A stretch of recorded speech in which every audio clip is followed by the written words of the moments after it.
آنے والا ہے رمضان آنے والا ہے۔ آج چند دن پہلے ہم موجود ہیں، ابھی سے رمضان کی تیاری اپنے پاس ایک ترتیب بنائیں۔ سب سے پہلے میں آپ کو ترتیب عرض کر دیتا ہوں۔ سب سے پہلے جیسے ہی رمضان المبارک کا چاند نظر آئے گا، ہم نے انشاءاللہ الجلیل تراویح کی نماز باجماعت ادا کرنی ہے۔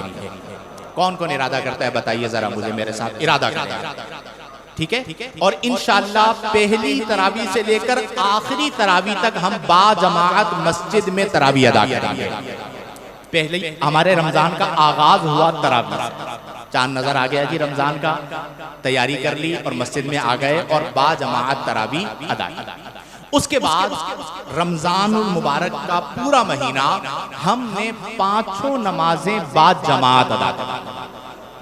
دیکھیں، جماعت کے ساتھ نماز پڑھنے میں اجر بھی زیادہ ہے اور جماعت کے ساتھ نماز پڑھنے کی روحانیت بھی زیادہ ہے۔ آپ ایک وقت میں جب گھر پہ نماز پڑھتے ہیں اور ایک صورت یہ ہے کہ آپ مسجد میں آ کے نماز پڑھتے ہیں، مجھے بتائیے کہ آپ کو زیادہ لطف کہاں پر نماز پڑھنے کا آتا ہے؟ دل لگتا ہے۔ مومن کی مثال ایسی ہے، وہ مسجد کے اندر ایسے ہوتا ہے جیسا کہ مچھلی جو ہے وہ پانی کے اندر، پانی سے نکالیں تو مچھلی تڑپنا شروع کر دے، مومن کو مسجد سے نکالیں تو وہ بے چین ہو جائے کہ اگلی نماز کا وقت آئے اور میں کہاں پر موجود ہوں؟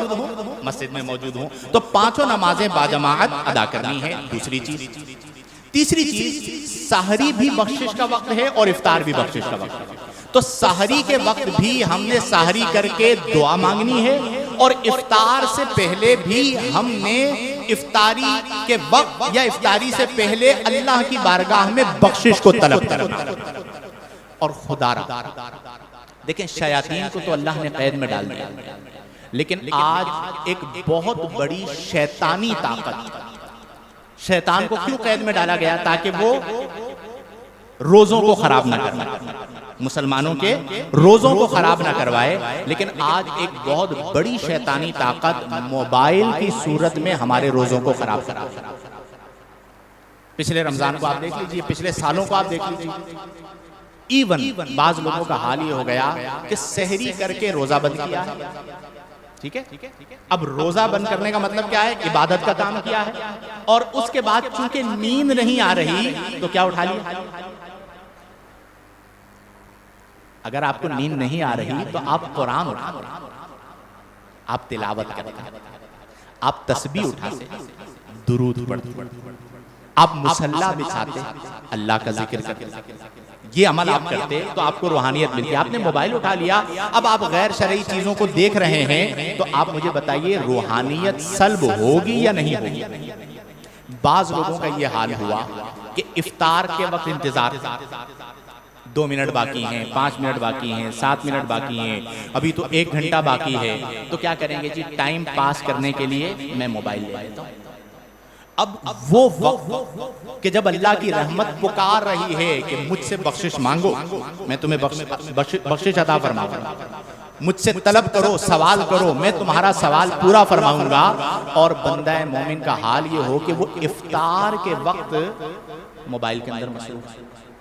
تو یہ جو شیطانی طاقت ہے موبائل کی صورت میں اور ٹی وی کی صورت میں، ہمارے یہاں یہ بھی ایک بڑا سلسلہ رمضان میں ہو جاتا ہے کہ تراویح کا جو وقت ہوتا ہے عبادت کا، اس ٹائم پہ گیم شو چلا دیا جاتا ہے، ٹھیک ہے؟ اب وہ سارے لوگ اپنے گھروں کے اندر بیٹھے ہوئے تراویح کو چھوڑ کر مصروف ہیں کہ ہم نے یہ جو بےہودہ حرکتیں ہم کروا رہے ہیں مسلمانوں سے، یہ جو ہم کروا رہے ہیں یہ ہم دن میں تھوڑی کروا رہے ہیں، یہ تو ہم رات میں کروا رہے ہیں، روزے کی حالت میں تھوڑی کر رہے ہیں افطار کے بعد۔ تو میں نے اکثر یہ بات کہتا آیا ہوں، اور ایک چینل پر میں نے ڈائریکٹ لوگوں کو کہا کہ کچھ خدا کا خوف کرو، کل قیامت کے دن مر کے اللہ کی بارگاہ میں تم نے جواب دے بھی ہونا ہے کہ افطار پر روزہ ختم ہوا ہے۔ کیا ختم ہوا ہے؟ رمضان بھی ختم ہو گیا، بولیے رمضان تو باقی جو احترام ہے وہ رمضان کا ہے، تو افطار پر روزہ ختم ہوتا ہے، رمضان ختم نہیں ہوتا۔ رمضان المبارک کی راتیں عبادت کی راتیں ہیں، رمضان المبارک کی راتیں اللہ کی رحمت کو حاصل کرنے کی راتیں ہیں، ان راتوں کا بھی احترام اور تقدس ہے، اور ہم نے اس احترام اور تقدس کو قائم کیا۔ بہرحال جو سمجھنا چاہے وہ سمجھے، جو نہیں سمجھنا چاہتا اس کی مرضی، اس کے عمل کا اس نے جواب دہ ہونا ہے. لیکن میں اور آپ کم از کم یہ کر سکتے ہیں کہ ہمارے گھر کے اندر یہ پابندی ہونی چاہیے کہ سحری اور افطار کے وقت سب مل کر اللہ کی بارگاہ میں دعا کریں گے. موبائل کو استعمال یہ اپنے اوپر لازم ہے. پھر آپ دیکھیں کہ آپ کو کس طرح روحانیت ملتی ہے، نورانیت ملتی ہے. تھوڑا وقت میسر آ جائے تو وہ اس وقت میں درود پاک پڑھ لیں، تلاوت قرآن کر لیں، اللہ کا ذکر کر لیں، کسی دینی محفل کے اندر جا کر بیٹھ جائے. یعنی اگر میں اسے آپ کو یوں سمجھاؤں کہ ایک درزی، ٹیلر، کپڑے سینے والا ہے اور موبائل کا بہت استعمال کرتا ہے اور رمضان آ گیا تو کیا وہ موبائل زیادہ استعمال کرے گا یا کپڑے زیادہ سیے گا؟ بولیے کیوں؟ اس کا سیزن ہے.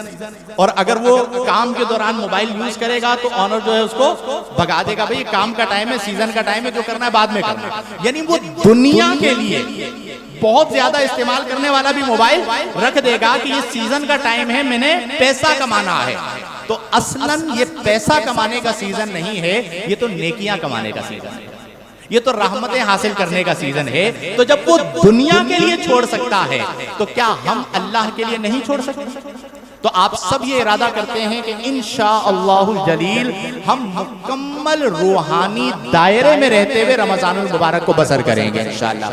اللہ تبارک و تعالی ہمیں بخیر و عافیت رمضان کو پانے کی توفیق عطا فرمائے، رمضان میں عبادت کرنے کی توفیق عطا فرمائے، رمضان کی عبادات کو اپنی بارگاہ میں مقبول و منظور فرمائے، اور امت مسلمہ کو اس ماہ مبارک، ماہ غفران، ماہ رمضان سے کما حقہ مستفید ہونے کی توفیق عطا فرمائے.